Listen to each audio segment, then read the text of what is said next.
I would like to reiterate that there are no winners in a trade war or a tariff war. Protectionism offers no way out. The Chinese people do not provoke trouble, but we are not afraid of it. Yes, thank you. You mentioned the 70 countries or so. By the way, this is hilarious because Donald Trump, for some weird reason that I simply cannot understand, because Donald Trump is like at least close to China, close enough to China, and has dealt with China in the past, thought that China would just like back down and call him.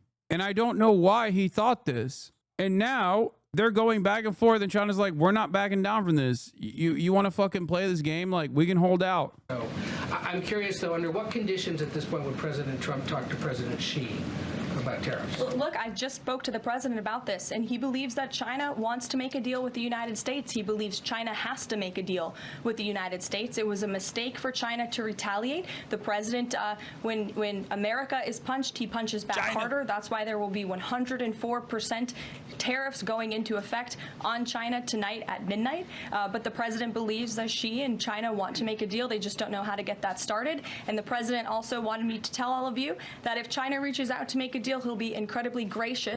Oh, now he's going. Yesterday he was saying China's paranoid. Yesterday he was talking about how Xi wants to call me. He just doesn't know what my number is. Today he's like, Xi, I would be so gracious. Here's my phone number. I'm just, oopsie, did I leak my phone number? Come on, Xi. For good old time's sake, remember my granddaughter knows Mandarin. Come on. Xi Jinping. Give me a call. Give me a call. Xi, call me Xi. Xi. Please, Xi. I've learned how I've learned how to speak Mandarin. Come on, Xi. Tian Shang Tia Yang Hong Ya Hong Tong Tong A. Xi Shong De Taiyang Xi Mao Zedong Dong A. Dao Ling Dao Woman De Xi Feng A. Renmin Fashion Dao Zhang Zhou Zhou Zhu Rain. Xi, call me Xi. Yeah, Xi O A. Yeah, Xi O A. Renmin Fashion Dang Zhang Zhou Zhou Zhu Rain.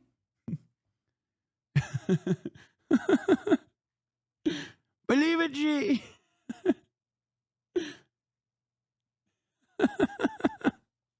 But he's going to do what's best for the American people. So China has to call first? The Chinese want to make a deal. They just don't know how to do it. But the president will be implementing these 104% tariffs on China tonight. Under what conditions? Wait, come on, dude. Mandarin. Trump talking Mandarin is a banger, and you know it. I've had two bangers on the China stuff. The one is like the Chinese hog that hates affirmative action for the Uyghurs and the Tibetans. And the second Chinese banger now is Trump speaking Mandarin. Ni hao, Xi. Ni hao.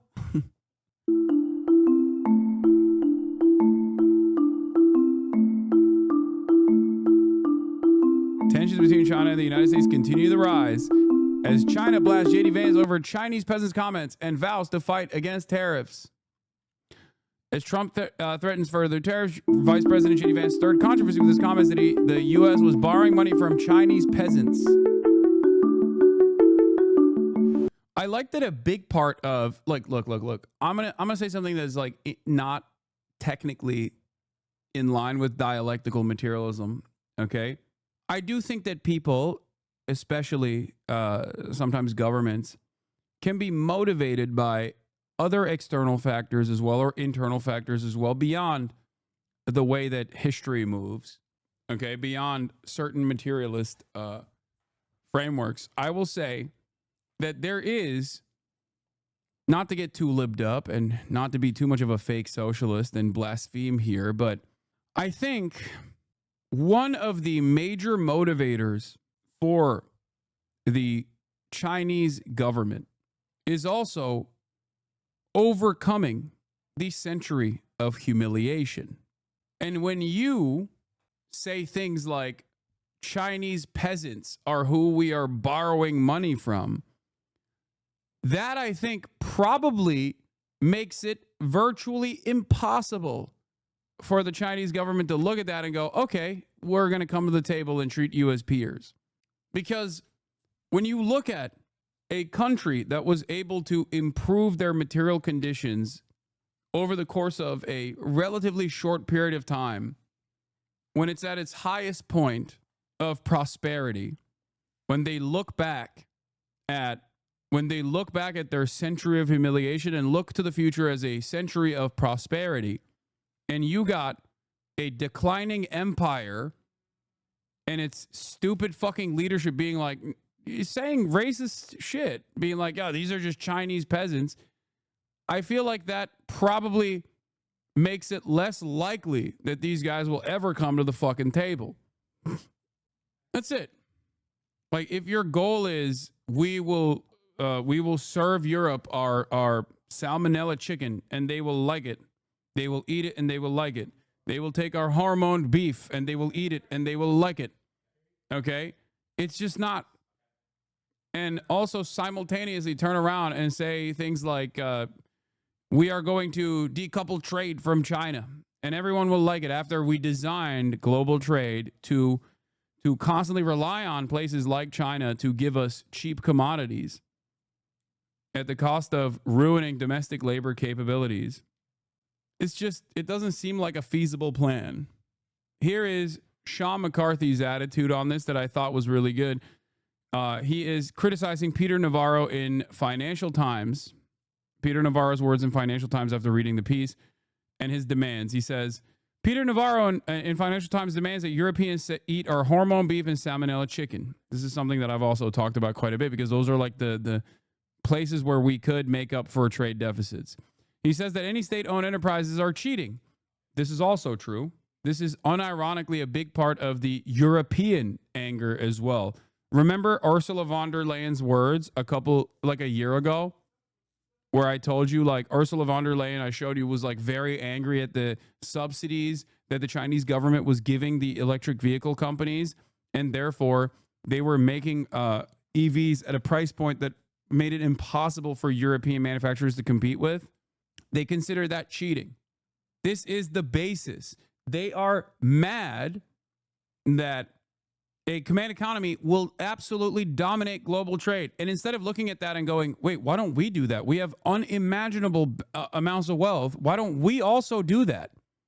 Why don't we also use this wealth to drive wages down, or not drive wages down, sorry, drive prices down while keeping wages up through subsidies? Instead of doing that, they're just saying, like, no, they're just cheating. You should also do it the way we're doing it. Freudian slip, yeah. I can't even fucking entertain a hypothetical scenario where European leadership, European capitalists will ever fucking not drive wages down. That there will not be any negotiation, that the sweatshop slaves Americans exploit for cheap goods have been ripping us off the entire time. Navarro absolutely wants a full-blown trade war with China. This is true. Wall Street is not pricing this in. They're smart people. Maybe they know Navarro will lose influence and Trump will reverse himself here. Maybe they're in denial. Navarro's goal is full-scale reshoring by private capital. Because, and this part is very important, state-owned enterprises are cheating. He has no plan to manage this transition or reduce the pain it would bring to the U.S. consumers. He expects private capital to do it all himself. This is a major problem here. Because the enemy is not China. The enemy is capital. And the American government cannot recognize this because the American government is designed around literally combating that attitude. The American government will never, ever engage in anti-capitalist initiatives, things that actually harm the profit margins. They can't do that. They are not designed to do that. This is precisely the problem. This is also the reason why the reshoring initiative will be a spectacular fucking failure. There's no sign that Trump disagrees with any of this. Both correctly identify U.S. trade deals as a problem, but ideologically they cannot countenance any role for the government in fixing the problem, except for giving free money to connected private sector firms.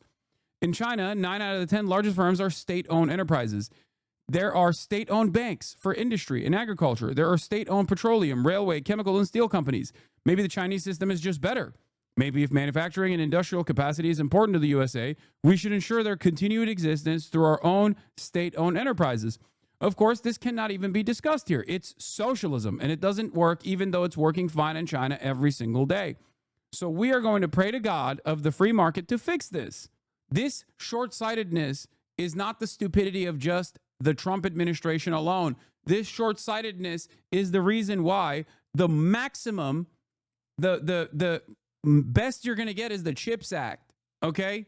It is straight up a byproduct of the duopoly that we have in the United States of America, where the most you are going to get out of the Democratic Party, which is supposed to be the ostensibly left party here in this country, is going to be a neoliberal private-public sector partnership where private capital fixes the problem in a magnanimous fashion, and yet they have never done such a thing, and they will never do such a thing. Okay? Of course they are not going to do that. They're just going to take the money and do exactly what they've been doing. Those short-sighted multinational firms who would rather buy back their own stock than invest in R&D are suddenly going to make long-term investments in reshoring in the middle of a massive global recession. We might as well start making human sacrifices at the altar of Milton Friedman at this point. For now, the stock losses are just numbers. In the weeks and months ahead, they will transition to layoffs and consumer price increases, stagflation. At that point, there will be a major pressure to reverse. At that point, it will probably be too late, unless we want to allow some role for the government. No, I didn't think so. I'll be arrogant enough to say I think financial markets are wrong in their belief that Trump will repeat this usual pattern of getting small concessions and dropping the issue. Navarro is in charge until he causes too much damage to be fixed by a simple reversal. If he had his way, we'd all eat shit for the next 4 years while he waited for his cargo called private capital to solve everything without any defined government plan. Basically, buckle up, and for the love of God, let's start talking about the need for U.S. state-owned enterprises to fix this mess. That's it. That's it. Because as I've said time and time again, the notion that reshoring manufacturing is going to fix this problem is idiotic, because the people that are talking about reshoring manufacturing are actively stating that they have no intention of improving wages. And they have every intention to automate this process so that we can keep prices low. This does not mean better jobs. This does not mean any new jobs at all. This simply means the same wealth disparity that exists and the same depressive forces on the pre-existing jobs that are available still very much exist in this country. People don't want to work in a factory for the sake of working in a factory because they're like super autistic and love being on an assembly line, doing the same fucking steel press motion every day for 8 hours a goddamn day. They like it because they fantasize about the 1965 standard of working a 9 to 5, clocking in, clocking out, and then being able to take care of their children with one fucking parent in a 2-parent household, working and being able to pay for a home and being able to create some semblance of upward social mobility for the next generation because they can go to college and they can pay for college. That's what they're fucking fantasizing about, not the aspect, the menial labor aspect of such things. Okay? It's very stupid. Baba burada bağırmayın birbirinize ne olur. Kendimi duyamıyorum baba. Düşünemiyorum. While the WTO technically allows challenges, its dispute resolution system is functionally broken and the consequences have been catastrophic. This dispute resolution system is also functionally broken as a consequence of America undermining the court's power, by the way, the World Trade Organization's power. We did that. The U.S. has brought several high-profile agricultural trade disputes to the WTO, targeting foreign bans on poultry, hormone-treated beef, and genetically modified crops. In nearly every case, the U.S. prevailed, but the victories did not matter. The EU's ban on hormone-treated U.S. beef was challenged in 1996, ruled illegal in 1998, and yet the EU has not lifted it. This is not a negotiation. For the U.S., it's a national emergency triggered by trade deficits caused by a rigged system. President Trump is always willing to listen, but to those world leaders who, after decades of cheating, are suddenly offering lower tariffs, know this is just the beginning. It's not about tariffs, okay? It is not about tariffs. It's about trade deficits, and it's about also stopping the Chinese manufacturing dominance around the globe because it gives China too much power. 中方对中美经贸关系的立场已经讲得很清楚了。听到这位副总统说出这样无知又缺乏礼貌的话，令人诧异，也感到悲哀。美方滥施关税，严重侵犯各国的正当权益，严重违反世界贸易组织规则，严重损害以规则为基础的多边贸易体制，严重冲击全球的经济秩序稳定，是典型的单边主义、 This is a typical example of unilateralism, protectionism, and economic 保护主 bullying. 义、经济霸凌，遭到国际社会 And has been 普遍 widely 反对 opposed。by the international 中方对 community. 此 China 强 strongly 烈 condemns 谴 and 责， firmly opposes 坚 such 决 actions. 我要再次 I 强 would 调 like to，reiterate that there are no 贸 winners 易 in a 战、 trade war or a 关 tariff 税战 war. 没有赢家，保护主义没有出路。 Protectionism offers no way out. 中国人不惹事， These 也不 Chinese, 怕 the 事， Chinese people do not provoke trouble, but we are not afraid of it. 施压、威胁和讹诈不是同中方打交道的正确方式。中方 China will take all necessary 必将 countermeasures 采取必要措施，坚决维护 to 自身 resolutely 正当合法 safeguard its 权益。 legitimate and lawful rights and interests. 我想美方的 The actions of the U.S. 所 side 作 have 所 not 为 demonstrated any 没有 genuine 体现 willingness 出 for 想要 serious 认真对话 dialogue. 的意愿。美方如果真的想谈， If the U.S. truly wishes to 就应 engage 该 in 拿出 talks, it should 平 adopt 等、 an attitude of equality, 尊重、 mutual respect, 互 and 惠的态度。 reciprocity. 如果美方置两 If 国 it persists 和 in 国际社会 disregarding 的 the common 利益， interests of both countries and the international community and insists on escalating the trade and tariff 中 conflict, 方必将 China 奉为到 will, 底。 as always, fight to the end. So they've signaled that they're not going to stop. On the other hand, Trump, for some weird, indecipherable purpose, thinks that he will absolutely stop. A tit-for-tat trade war. Markets are dreading it, and most world leaders are trying to avoid it, but not China. It's hit back with a 34% tariff of its own. It's taking the fight to Trump, and this is what escalation looks like. When Trump first came to power, US tariffs on Chinese goods weren't much higher than they were on the rest of the world. But Trump, across his two presidencies, has amped up the pressure. Within months of coming into power the second time round, he slapped a 10% tariff on China, then another 10% in March. And that was before Liberation Day, where he hit the country with another 34%. China hit back with 34% of its own. So Trump, well, he threatened, as you can see here, 50%. That would take the effective tariff to 124%. At that level, you're effectively shutting down trade. And this is why he's doing it. His least favourite chart. It shows the US is importing far more from China than China takes back. The deficit's been building steadily. It accelerated in the 2000s after China joined the World Trade Organization and Beijing reformed the economy, boosting exports of electronics, toys, machinery, building what we now call the world's factory. Well, Trump, he's been trying to shut it down. And his mechanism for doing that is tariffs. China is defiant, though. It says it can withstand a Trump assault. And as you can see here, it has become less dependent on the US market for its exports. This is the percentage of Chinese goods going directly to the US. But it doesn't tell us how much trade China has been diverting through other Asian countries like Vietnam, for example, to dodge US tariffs. Well, Trump has wised up to that. He's imposed crippling tariffs on countries across Asia, shutting down those routes. And for all its fighting talk, China does want to negotiate because it will feel economic pain from this, as will US exporters who sent $143 billion worth of goods to China. Prices will go up for consumers, growth will slow. And among it all, it's hard to see who the winners will be. Mistake upon a mistake. Overnight, China hurled these new accusations at President Trump as it took action, bracing for a real trade slugfest. President Trump is now promising a new 50% tariff on China, on top of the other new tariffs, which are on top of existing tariffs. Combined, this would make U.S. tariffs on imports from China a whopping 104%.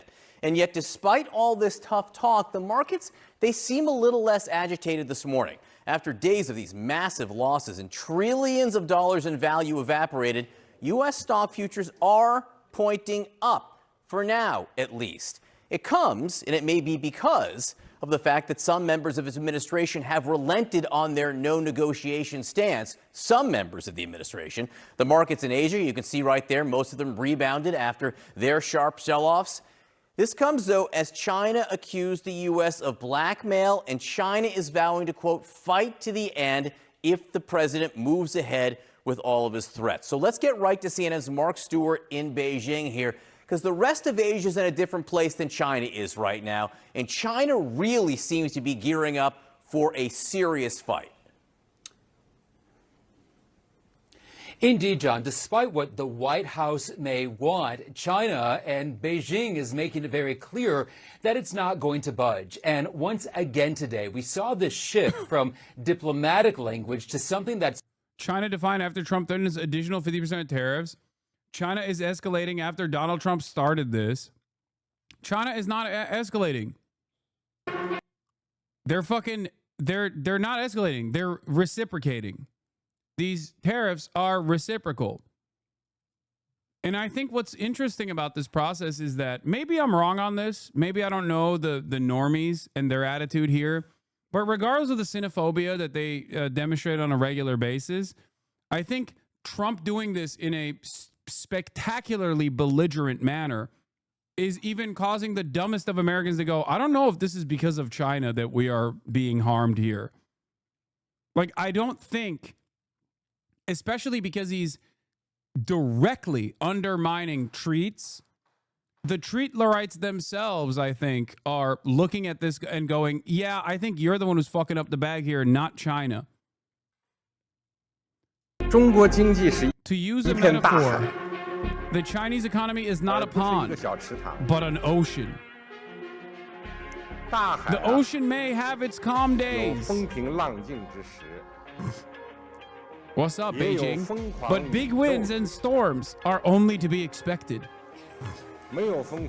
Without them, the ocean wouldn't be what it is. Big winds and storms may upset the pond, but never an ocean. Having experienced numerous winds and storms, the ocean will still be there.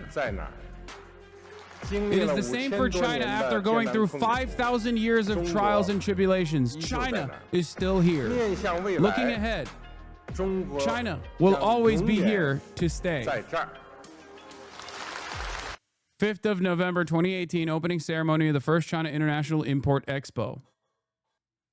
Senior research fellow at Channel 4 News being interviewed. Senior research fellow says trade wars a blessing in disguise for Xi. Time stamped. Let's take a look. Rise up.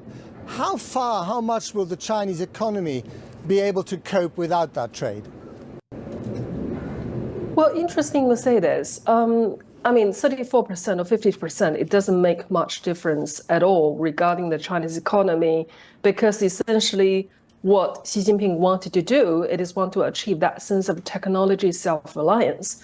It wants to achieve that sense of economic self-reliance. So to some extent, this trade war come almost like a blessing in disguise for Xi Jinping, for him to be able to boosting domestic consumption that he's aiming to do. But however, yeah, this was another aspect of the Chinese economy that they were trying to work on anyway, which was boosting domestic consumption of domestic goods. So this basically is a forceful way to do that. Let's put it this way. I think in the short term, it will be extremely painful for the Chinese economy to be able to make that transition. So I think in the short term, it will be something quite disheartening for the Chinese population. The difference here, however, is that the Chinese government is well equipped to be able to withstand these sorts of shocks because of its centralized planning structure. When all the banks are owned by the government, when all the trades are owned by the government, when all the businesses are owned by the government, they have a lot more power to restructure their economy virtually overnight. When the government, on the other hand, works at the behest of capitalist corporations in a place like the United States of America, they do not have this kind of fast-paced restructuring that China can engage in. This does not mean that there won't be impacts. This does not mean that there won't be issues in the short term. But if there is a country that is able to overcome these economic shocks, it is a country that has a central planned economy. This is precisely the reason why, when a lot of the analysts in the West made a great ordeal over the real estate issues that took place, like the was it Evergreen disaster in China, the reality inside of China was Evergrande disaster. The reality internally in China was very different. Do you see what I'm saying, though? Like, America for far too long has been able to dominate countries that have less diverse industry, less diverse economies, like single resource economies like Venezuela, that weren't able to quickly and rapidly diversify with the state sector coming into agriculture, for example, and suffered grave consequences as a consequence of that. I mean, suffered grave consequences with America's sanctions regime. Venezuela is a great example of this. America is able to dominate Venezuela, but I don't think America can dominate China with the same ease, because not only do they have a robust not only do they have a central planned economy, but they also have a robust manufacturing capability where they can overcome external pressures and external shocks such as this one. Even if in the short term they stand to lose, I think that its rapid urbanization, its even development will, and also its infrastructure will able to withstand these sorts of outside pressures. Population as well. As we said at the beginning of the program, it's the politics, stupid, not just the economics. How much of this is a political standoff between the United States, the existing superpower, trying to contain China, and China flexing its muscles to show to its own people and the rest of the world that it's very much arrived on the stage? Well, absolutely. I think on the one hand, it is more to do with the domestic public opinion towards the United States. I think really throughout the last 8 years, the Chinese public opinion has really been shifted from that sense of admiration towards the United States into the very deep, strong sense of anxiety and annoyance. So Xi Jinping will have to respond to that sense of public opinion. That is to say, he cannot afford to look soft in front of President Trump. That's one layer. Now, I think the second layer in here, as we said, is all about politics. It's also about that China try to somehow upholding the international trading system that he felt, or the Chinese felt, Donald Trump have done something essentially wrong, and hence China want to continue to holding that international trading system for that. So I think there's two layers. One is for domestic reason, but the other is also for international reason as well. And obviously, other countries watching these two to tango very carefully and see how they're going to play their own cards at the same time. Very briefly, before we move on to something else, do you think this could actually become a proper war, between China and the United States? Because often that's what happens with trade wars. Well, interesting enough, I think for Donald Trump, he's most likely to waging a trade war against China rather than waging a real military escalation towards China. It's not really in Donald Trump's mindset that it's all about military conflict, but I think instead, what he's trying to do is trying to addressing this sense of the difficulties that the American population has suffered. And then on the other hand, I think the Chinese also would prefer to deal with this in economic terms rather than the military terms. Now, here in Washington, Donald Trump's team argue that their tariffs are a kind of shock therapy designed to reset the global economy in America's favor. But for the record, regardless of my regardless of the fact that I mean, regardless of my advocacy against free trade, I am not in favor of trade isolationism to a degree where like every country has to do Jusha style manufacturing. Okay, every country is a Marxist, Leninist, Jushaist, like the Democratic People's Republic of Korea, and that we have to do self-sustaining. We have to have a self-sustaining economy across the board. Okay, I think that's kind of stupid. You know, there are like, I like drinking coffee. Okay, I'm a fan of drinking coffee,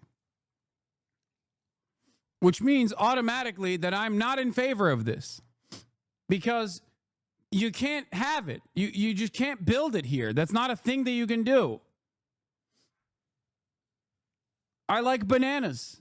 It's like one of the few fruits that I consume. You're spot on about this being similar to the decline of the USSR. The Trump admin is even calling it shock therapy. Pretty wild that they think this is going to solve anything. Yeah. Immediate effect of chaos is already hitting people across the United States, from pensions to car prices. It's even sent Trump's bestie, Elon Musk, over the edge. Trump's bestie, Elon Musk. All right.